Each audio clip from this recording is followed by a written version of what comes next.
Hi, podcast listeners. Thank you for downloading the Real Faith, Real World podcast. Normally, episodes for this podcast are released every 2 weeks.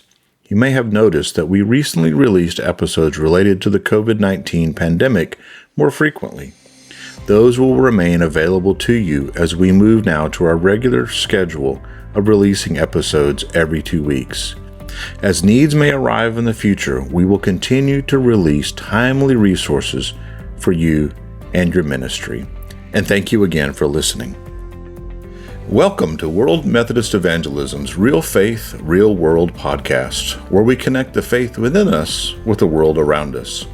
Our mission at World Methodist Evangelism is to provide resources and events to strengthen discipleship and equip Christ's followers to share their faith in Jesus Christ. My name is Rob Haynes of World Methodist Evangelism, and I will be your host today. Today we will be discussing resilience with Dr. Nathan White. I'm really looking forward to this conversation, and I'm really thankful that Dr. White is able to join us today. This podcast is made possible through the generosity of Christ Church Global in Memphis, Tennessee, and we thank them for their support.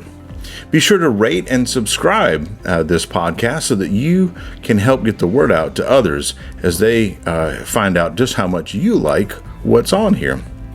We want to invite you to be a part of this podcast as well. We'd love to hear more about what God is doing in your part of the kingdom. We want to celebrate with you. We invite you to submit something to our ministry moment. You can visit our website, www.worldmethodist.org, for instructions about recording a 2 or 3 minute testimony to share with others on a later podcast. So visit our website, worldmethodist.org/podcast, for more information. As I said, today's guest is Reverend Dr. Nathan White, a good friend and colleague who is the director of the Institute of Faith and Resilience. He is the Associate Rector for Spiritual Formation at Trinity Anglican Church in Lafayette, Louisiana. He's an Army chaplain who has extensive experience in counseling and pastoral care, including deployments to Iraq and Afghanistan. In addition, he holds a PhD from Durham University in Durham, England. Welcome, Nathan. Thanks, Rob. Thanks for having me. I really appreciate you joining us on video conference today. Help our listeners get to know you a little bit more. Tell us something about you.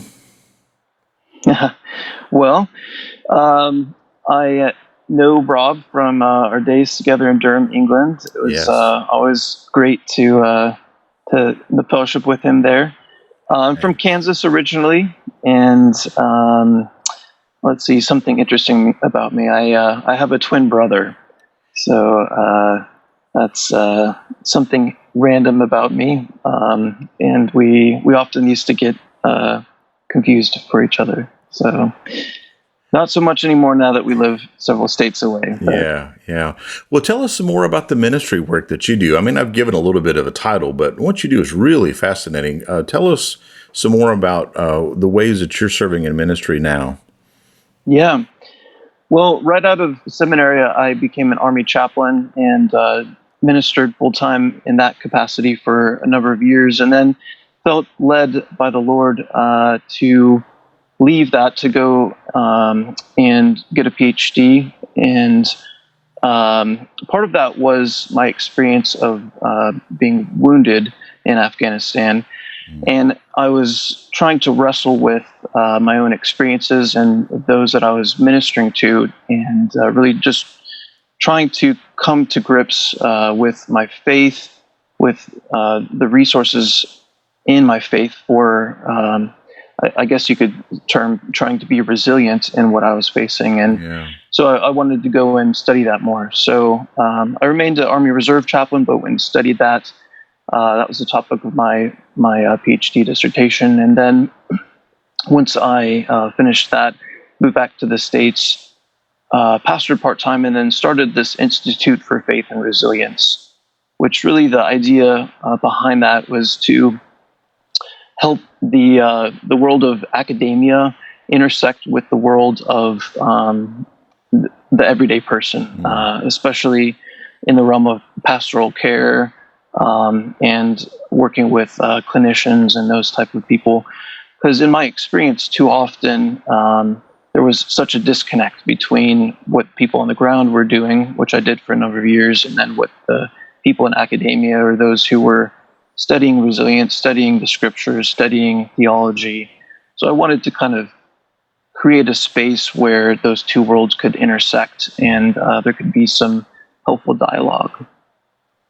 So we do that in practical ways.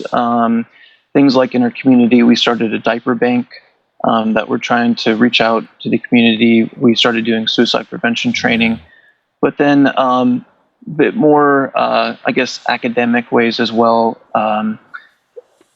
We've written some books, created some free resources on our website and that type of thing for practitioners, pastors, mental health clinicians to really have some substantial resources that show that faith really does help people in their difficulties to be resilient.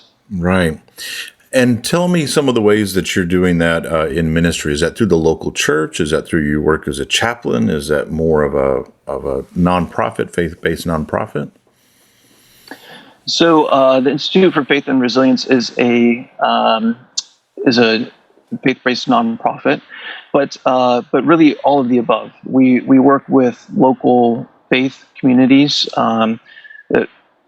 anywhere from doing training on suicide prevention and resilience to working together to build this diaper bank. And also I'm working with soldiers, with veterans, with the military. So it's kind of all of the above. I'm trying to intersect as many different segments of society that I think could benefit from this operation. Sure.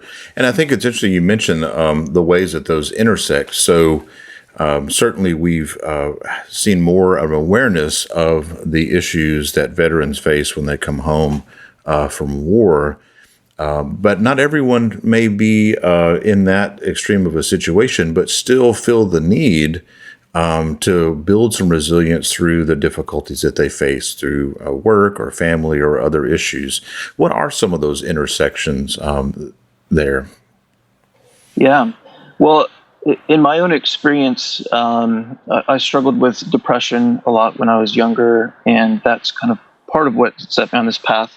But I believe we all face difficulties, and there's a range of different things, as you mentioned, from significant trauma to just the everyday stressors of life, whether that's relationships or pandemics or job stressors. And the thing that researchers have really found regarding resilience is that it's not static. So your ability to be resilient actually can change. You can train yourself to be resilient. And some people have likened it kind of to a muscle. You kind of work out your ability. So as you face the small stressors in your life and learn how to deal with those in a helpful manner, then that actually kind of builds that resilience muscle to help you to be able to face those bigger stressors. But that, I think, is part of the difficulties that we're seeing in some of our some segments of our society, especially younger people, is a lot of times because we have so many conveniences in the modern life, we are not building those resilience muscles in the small things enough. And so when the bigger stressors happen, then it kind of overwhelms us. Right. So that's one of the things that trying to kind of raise awareness of, and to help us to see that it's actually helpful to try and get through and deal with all these small things and not try to get rid of any inconveniences, but to in some way see it as an opportunity to grow. Sure. Well, then I guess the next question is, how is resilience formed? What sort of conditions make for resilient outcomes? It's a great question. Well, there's a lot of things. In a lot of the research literature on this, they have long kind of lists, maybe half a page long, of all these different things that they think can influence resilience. But basically it boils down to two things: internal things and external things to an individual. So internally, things like having a sense of hope, having a sense of purpose, those can be a huge help. And in my doctoral work, I kind of looked at these and how the narrative of the gospel creates this framework for us to be able to place our own stories, our own life stories within that makes sense of them in a bigger framework. Because if we all just see ourselves as kind of individuals running around without any greater purpose, then there's kind of no reason. But that's one of the huge things that faith, and especially the Christian faith, does, is it gives us this narrative, this framework of meaning. So that's just an example of an internal thing. An external thing would be community. Those around us. We weren't meant to go through life alone, and so community, whether that be the faith community or family, we have to support each other, and those have really significant outcomes as far as being able to help us be more resilient. We don't try to go through it on our own, but we allow others to support us in that. So those are just two examples, but there's a whole lot of things that researchers have identified as being potentially helpful for resilience. Sure.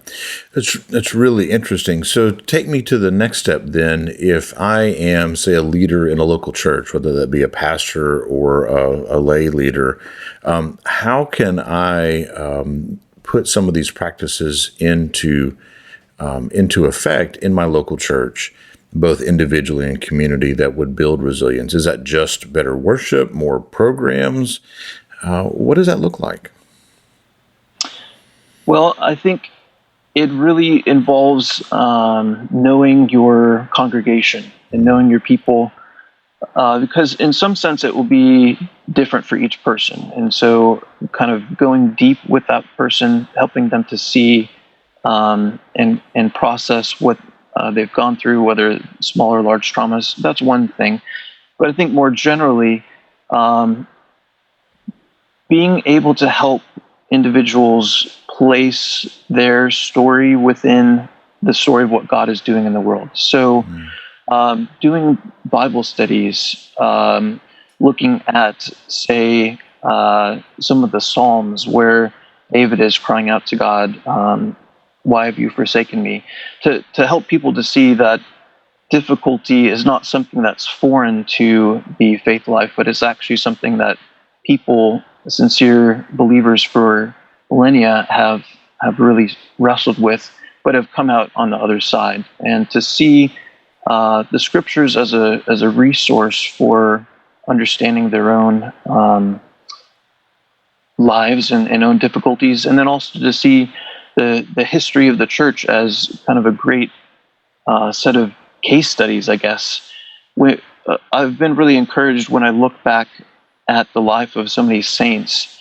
I mean, maybe it's not right to say encouraged, but when I look at their difficulties and all the things that they went through, and yet they remained faithful, in some sense that helps me just to place what I'm going through within a framework that that hopefully shows that, I'm not the first one to have gone through these type of things. Sure. And that yet God was faithful to them, and God will remain faithful to me. So I think on an individual level, just creating opportunities for parishioners to engage at these levels with the significant text of the Christian faith, whether scripture or other readings. And then at a community level, just creating opportunities for very real, intentional community to take place.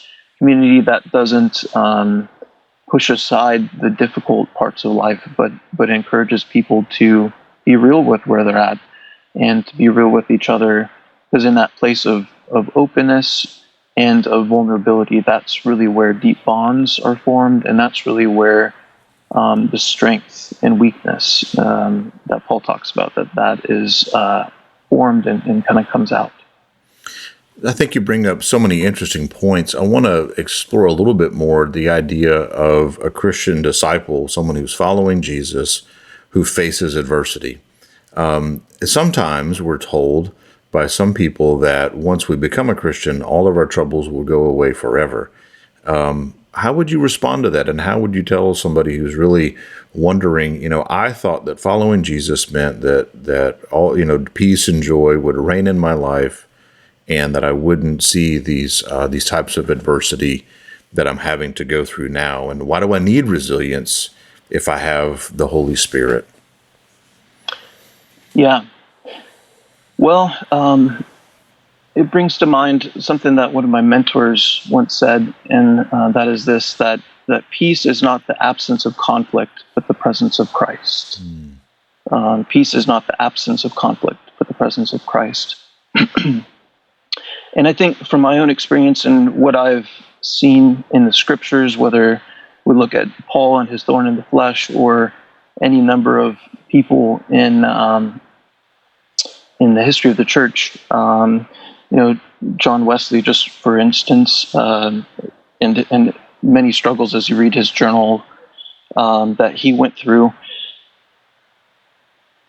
God doesn't promise to take us out of the difficulty.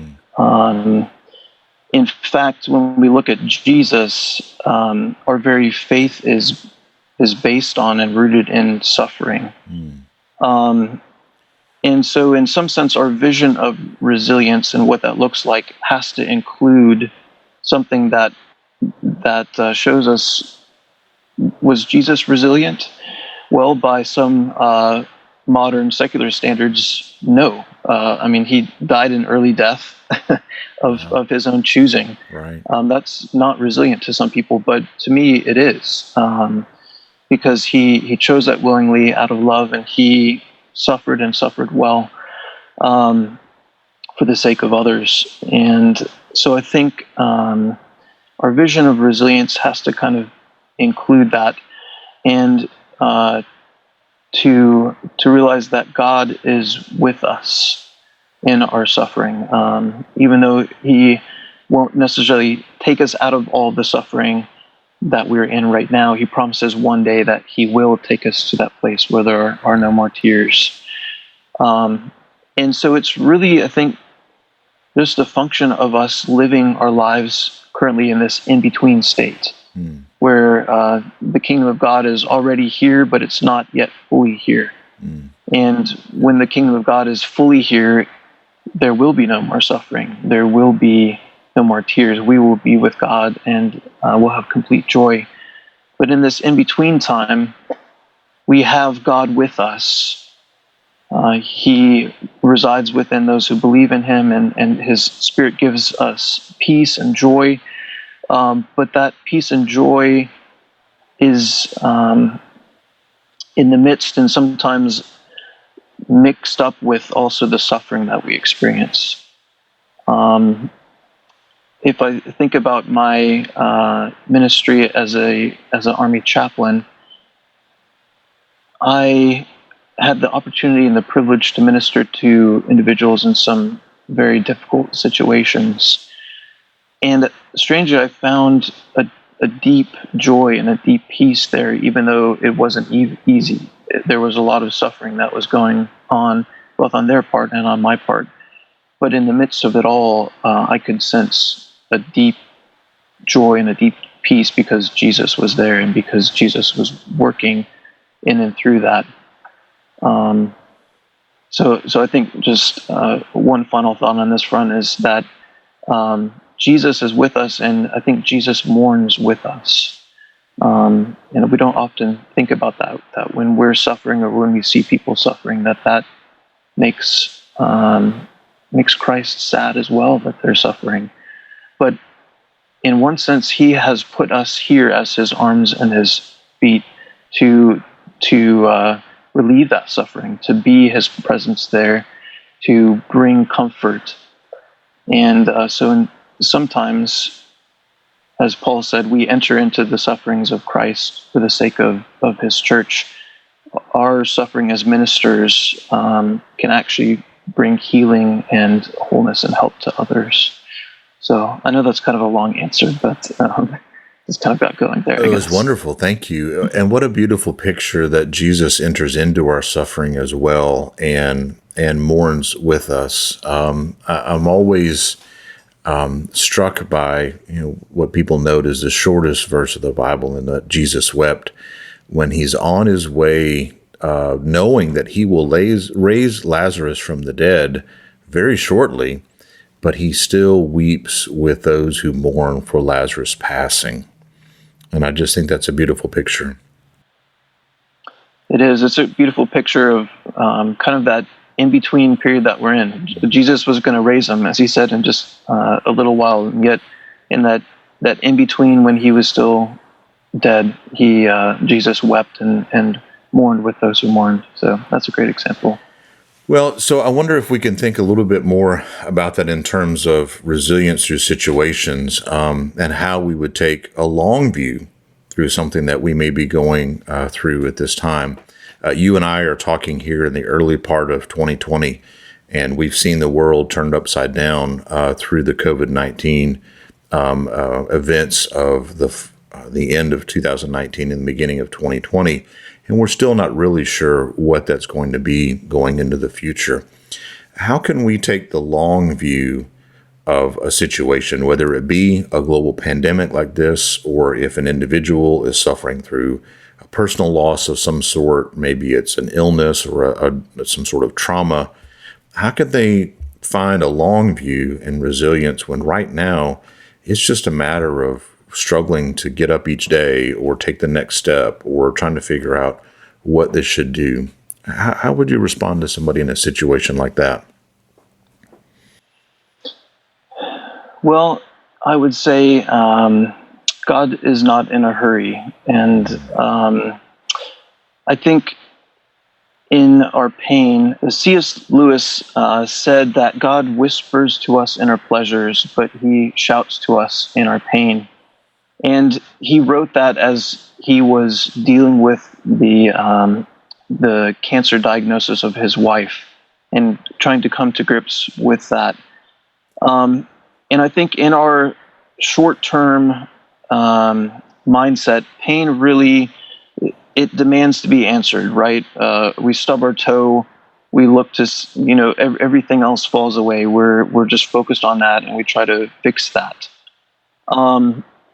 And that is helpful in a short-term sense, but if there is a long-term stressor or pain that we can't fix immediately, then that's not as helpful. And I think having a long perspective is helpful in that it helps us to see that God is still at work. It's a process. He is changing us and forming us into the image of Christ, and that's not something that happens overnight. And I think that this is a part of where our culture gets so much wrong regarding resilience, is that we think, it's like this magical formula. If I just get all the right things together, then suddenly I'll be resilient and I won't have to suffer. I won't have these pains. This resilience will fix me.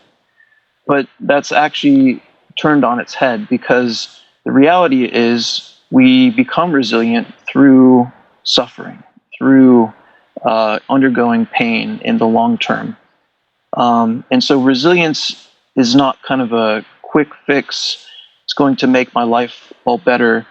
When you look at resilient people, those are actually those people that have been through so much in their lives. I know I've met several people who, are in their 80s or 90s, and I'm like, I want to be like that when I'm that age. And then I hear what they've been through, and I'm like, oh, that's how you became that way, right? Right. It didn't just happen. So I think, as I mentioned before, looking at the resources we have in our faith in the scriptures and the stories of the lives of saints who have gone before, it gives us this bigger perspective and helps us see the goal is not to just get out of the pain that I'm currently experiencing. The goal is to change our perspective to see what God might be doing in a bigger picture. And in some sense, actually, that will then help us be resilient by undergoing that suffering and allowing God to work in and through us rather than just immediately trying to get out of or get rid of the suffering. It's beautiful. You've served in a variety of ways as a military chaplain, as a local church pastor, and other ways. What can some of those experiences teach those who are leading the church today? How would you encourage, or how would you shape the leadership of people who are trying to lead others through their adversity? They may not be facing the adversity, but they just need to know how to lead somebody else through adversity. What would you say to that? Well, I would take some of these insights and kind of chew on them and think about how can I help inculcate this into those to whom I minister. How can I help model that? And that could be on a very personal level, doing counseling. Or one of the things that I loved about being a chaplain the most is I got to be with my parishioners all week, 24/7. We worked together. We did physical training together. We did menial tasks. We did exciting things together. All these things, but as we did those things together, we built relationships. Right. And most of these people were not Christians or not necessarily people of any faith, but when they had those difficulties, when they had those relationship issues or work issues, or their family, son or daughter was having an issue, they came to me and they wanted to talk about it. And that opened up a lot of opportunities.